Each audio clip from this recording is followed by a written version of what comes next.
So when you hire the very best in Hollywood movie magic, you never know if it's real or an illusion. Is it murder? Or is it FX?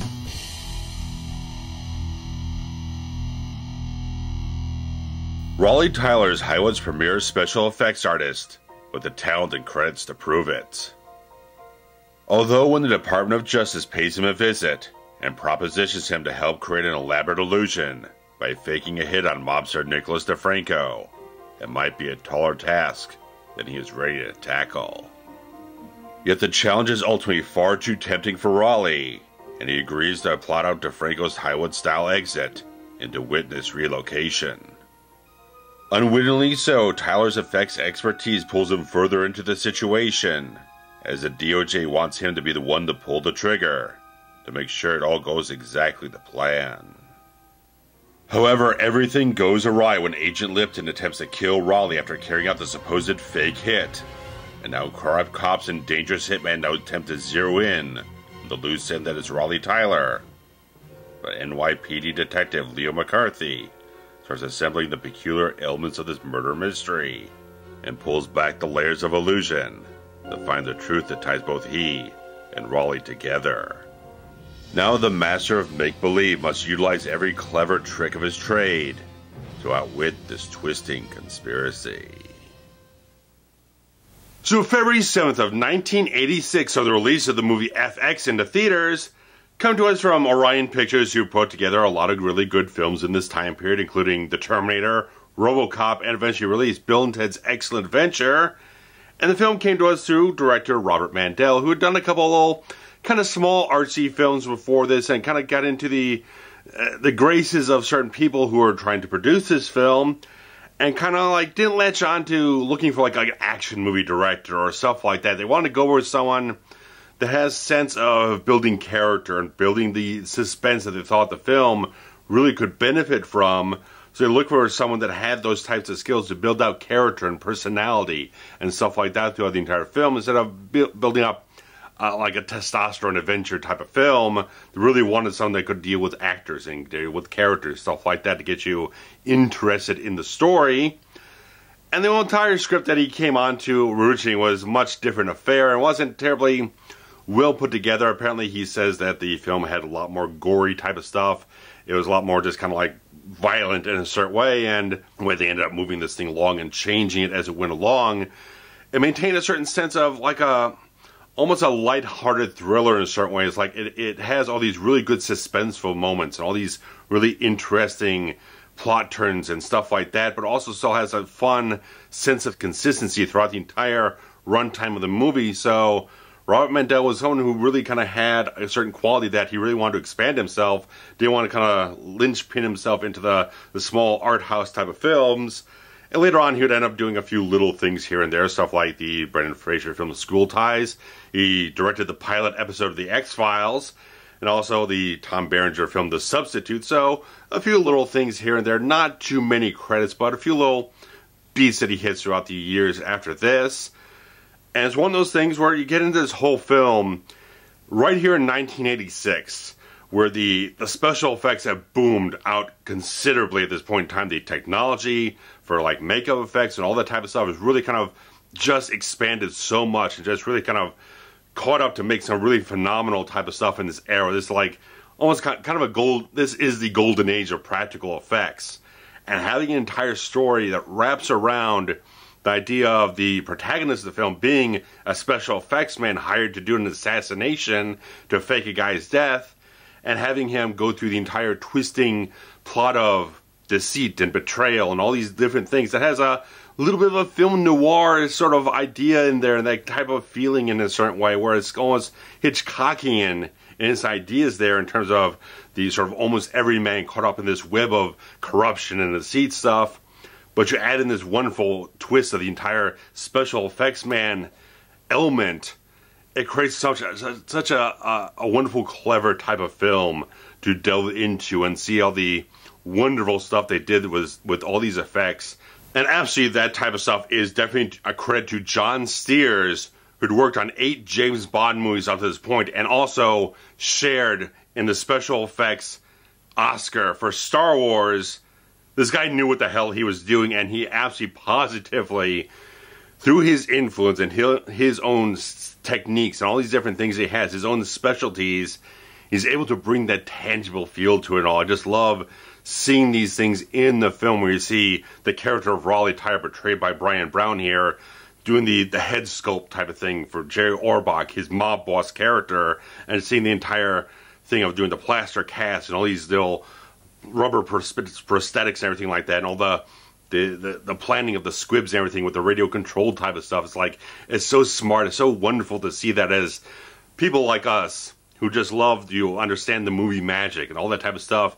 This is sort of a vicarious type of film to see that everything that we love about the behind the scenes stuff is right there up on the screen, being carried out in the narrative of the film, backed by such really good stuff in general. So it's like everything comes off as wonderful as it possibly could in terms of special effects that we get. The character of Raleigh Tyler showing us in the film, and also the stuff that ends up being used for the benefit of the film FX as well. So it's like everything is on such an amazing quality with how they do all that type of stuff. It's really a special feat. And then you got wonderful production design in this whole film from Mel Bourne, who had worked with Woody Allen. He worked with Michael Mann on Thief and Manhunter, who visual consultant on the Miami Vice television series. You got a really good set of people behind this film to just put together some fantastic qualities in general. But in front of the camera, really fantastic cast is the whole thing. Bryan Brown, Australian actor, had done a couple small films before this, all that type of stuff. After this, he would end up being in the Tom Cruise film Cocktail, which maybe people would probably know. My friend Steve Fraser, I do commentaries with, is a fan of that film. And stuff like that. So it's like, Bryan Brown's really goddamn good, man. He's really good in this thing. I just love the savvy the character has. He's got a charisma on screen. He's got a definite leading man quality about him. He's got just a confidence on screen and all that type of stuff to really kind of get you invested in the character. He's a smart, sharp type of guy that has a wit to him in certain places. I love the fact when you got Cliff DeYoung's character of the DOJ agent coming up into his apartment, and he's got this weird ass like monster that he uses for like deterring burglars and everything. It just jumps out at him. So it's like these wonderful little moments that gives a sense of humor to the character, a certain sense of just having a character who works in this industry and knows a sense of how to play tricks on people, all that type of stuff, and use those clever ideas to his advantage as the narrative moves along. Is a really fantastic actor in this whole thing. Just like, I love how he's so resourceful as the film progresses, that you see as he gets thrown into the madness of everyone turning against him, and he has to use a sharp, calm, even-tempered mind to work his way through the situation and be clever about how he's maneuvering himself. And it's like, I love the brilliance of the character. He's really smart. I just like seeing that quality, that he's very sharp and all these different elements that he's kind of using to his advantage to outwit everyone in the film. And it's just like, it's wonderful how it progresses, moves forward, and you just get a solid, convincing sense that this is a special effects man on screen. The way he carries himself, how he handles the situation when he's there dealing with the character of Lipton, when he's dealing with the DeFranco character, when they're putting together the effects work for the fake assassination. You just get this sense that's like, this guy has that confidence that he is the best in the field. So it's like, whenever people start poking and prodding him about certain things, he's there to prove that he is the best, and he is the best. And you feel that with the character as well. So it's like, just having all that type of quality you put into the character, and how Bryan Brown just exudes that on screen, really puts together some fantastic stuff. And he's just humorous, fun, interesting, and just like, I like all the qualities that he brings to the character here to make it an entertaining protagonist. Oh, that's so much a credit to Bryan Brown's charisma on screen to keep moving that momentum forward. And Brian Dennehy is one of the best actors there ever has been. He's fantastic. You'd see him in stuff like First Blood, where he's playing a real heavy-duty type of character there. And this thing's like such a wonderful dynamic range of what he can bring to a character, where he's so charming. As a character, Leo McCarthy, this detective who kind of brought in the DeFranco character before, and now he's kind of relegated to the sidelines, stuff like that. So it's like he's trying to move his way into the situation a little bit here and there and try to get on top of the situation. I love the fact that he's such a perceptive investigator. They write him so very well to see and pick up on the little elements of human behavior when they're talking with the character of Mason there, the guy at the DOJ, who's kind of at the head of this sort of a conspiracy and this whole type of wrapped up sort of weirdness that's happening to Raleigh Tyler.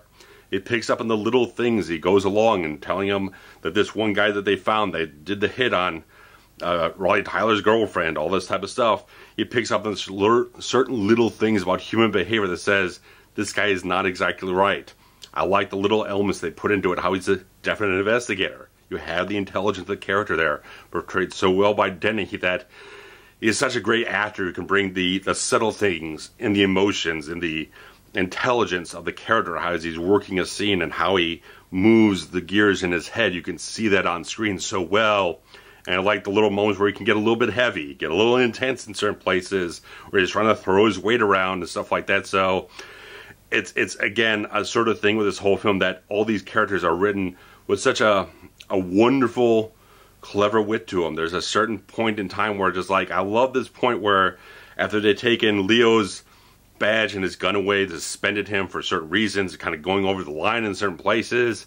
There's this little extension on this scene here where he's just kind of sitting there, kind of, you think he's just kind of wallowing in his own sort of like stress and whatnot. He ends up kind of engaging with the captain there, and he ends up lifting the captain's badge so he can go off into the third act of the film and pose as an officer, as a captain in the situation.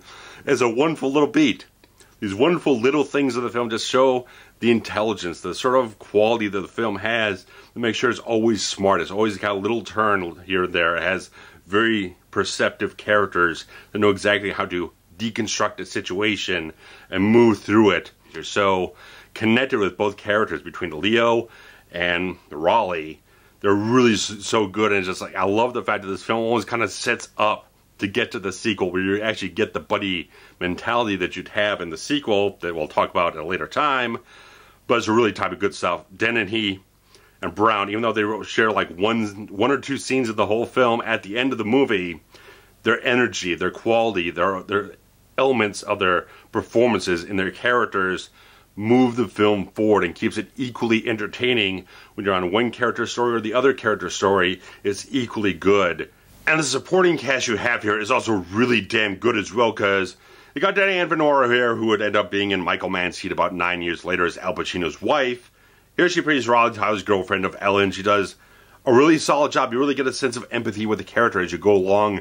See their relationship kind of spark off here and there, and as things go a little bit awry, you definitely feel for when things happen to her and everything like that. Cliff DeYoung is also a really solid character actor. He's been working forever, and every time he works, does put in a really fantastic performance. And he worked again with Robert Mandel when he shot the X-Files pilot. But you've also got Jerry Orbach here, because the man is a legend. He passed away in 2004.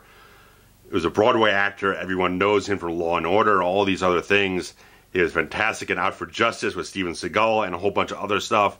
He's just a really fantastic actor, and he absolutely delivers such an authentic New York performance here, because he's portraying the big mob boss, Italian guy, stuff like that, Nicholas DeFranco, and he's just really good. Just like Robert Mandel said, it was delightful to work with him, and that's pretty much the impression you'd get every time someone would talk about Jerry Orbach in any performance he'd ever do. He's a wonderful guy. Unfortunately, again, we lost him in 2004, but was in a really fantastic, solid performance here. Just authentic is what you can say about what he brings to the screen here. So all this stuff going on, all the people that went into this whole film really just delivered something really well, put your very distinct characters and really kind of nailed a lot of really fun, interesting elements to it all and everything like that. And you just got a really wonderful score here from Bill Conti, who gave us the scores for Rocky, The Karate Kid, worked on For Your Eyes Only. So the guy's a wonderful composer, and he just absolutely comes up to standards here. Creates a really nice theme for this whole film, because it's such a sort of novelty in a certain way that today that's not really a focus of a lot of the filmmakers and composers to really create distinctive themes for even just a one-off movie. And that's pretty much what this was designed as, one-off movie.